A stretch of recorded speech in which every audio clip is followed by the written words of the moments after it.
What a great friend Sri Kartikeyanji has been to all of us, and certainly I want to thank him from the depths of my heart for the kindness to Davidji and me and all of our friends at Ananda.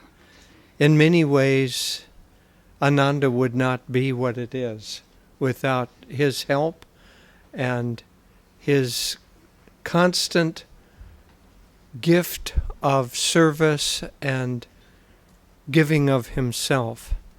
He represents what this world should be, what people in this world should aspire to. A man of great talent and reputation, and yet great humility, but most of all, a life entirely focused on the service of others and the service of God. If we had more people like Sri Kartikeyanji in this world, we wouldn't be in the mess that we are. But that will come. That's what this temple is dedicated to, what our lives are dedicated to. We want to talk a little bit about the various gifts that Master and Swamiji have brought to us. And they've asked me to talk about the gift of Kriya Yoga. Kriya Yoga, as we all know, is a technique of meditation, but it's far more than that. It's the pinnacle of what we could say is a life of discipline and sadhana dedicated to finding our own higher self. That's why these great masters came. They have no need for themselves to come. I mean, we've all heard the beautiful poem, God's Boatman. Master doesn't need to crawl across a million crags of suffering for any benefit of his own, and yet he's willing to do that for the benefit of mankind. He represents, of course, God. God is willing to sacrifice. What does he sacrifice most of all? He gives every one of us his deepest love and the offering of the gift of his joy. And what he sacrifices above all, I think, is our indifference to those gifts, to our turning our back and looking elsewhere for the kind of dream of satisfaction that will never arrive. It is only through our unity with God that we will ever be able to achieve our own highest destiny. And as Master said, it is not only through our own desire to be unified with God, but also that desire must be there to serve others. When Swamiji came across, after having read Autobiography of a Yogi, when he took essentially the next bus across America, 3,000 miles, his two thoughts that were uppermost in his mind was, I must find God. And this path is so wonderful that Yoganandaji had outlined in the autobiography. This teaching is so wonderful. I must share it with all. And then as he knelt at his guru's feet and said the first words to him, I want to be your disciple, Yogananda then empowered him with those two desires, to find God and to serve God by bringing him to others. We are all the recipients of that gift. That starts with the gift of a spiritual life. This age that we find ourselves is a change from Kali Yuga to Dwapara Yuga, a change from form to energy. And during this age, there is a particular means of finding God that is in resonance with, as Swami put it one time, someone asked him, why didn't God do this or why didn't God do that? He said, that isn't the way that God was dreaming at that time. So during this age of Dwapara Yuga, God is dreaming with the dream of energy, with the dream of electricity, with the dream of the collapsing of the delusion of space. All of us have experienced that in our own lifetime. When Devi and I first came to Ananda, not only did we not have mobiles, we didn't have telephones. At least America had telephones. We didn't at the relatively primitive meditation retreat. They had to answer a phone 5 miles away and then bring up messages. Now the phone rings and we don't know whether it's someone in the next room or whether it's one of our friends in America. The delusion of time has collapsed because this is the age in which that God is going to be dreaming in that way. So foremost and above all, Master came, and these great masters came with the gift of Kriya Yoga. Kriya Yoga is the right technique for this age. We had a Kriya initiation last night, and many of you were in attendance. But just to state briefly, Kriya Yoga is central to our spiritual advancement, not because it is a religious path so much.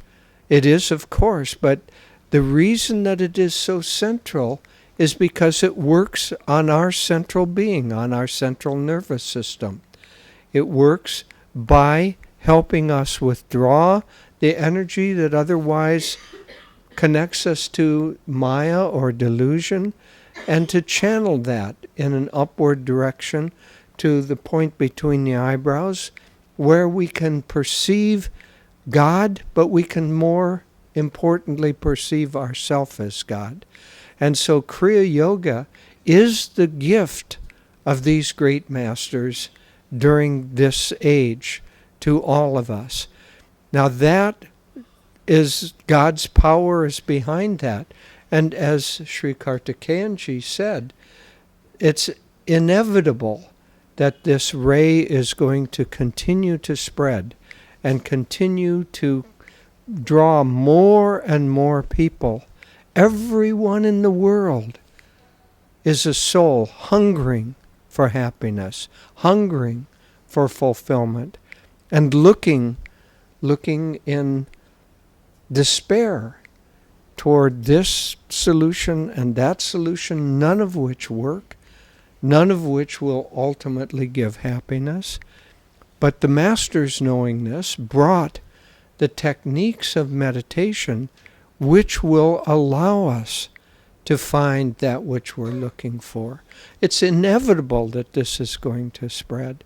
It's our great gift that they brought it to us, and we were able to be the recipients of that gift early on in the spread of Kriya Yoga.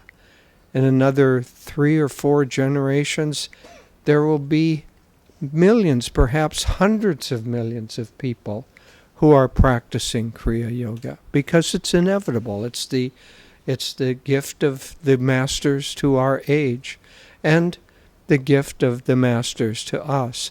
Kriya Yoga, of course, is not the only aspect of our path, the path of sadhana that we have. It is just the pinnacle. But the other techniques that we have, and Yogananda's great gift of the energization exercises, which one might say is a sneaky introduction to Kriya Yoga, because if we practice that and practice it with concentration, we learn the essence of how to control energy, send it and withdraw it, which is the essence of Kriya Yoga.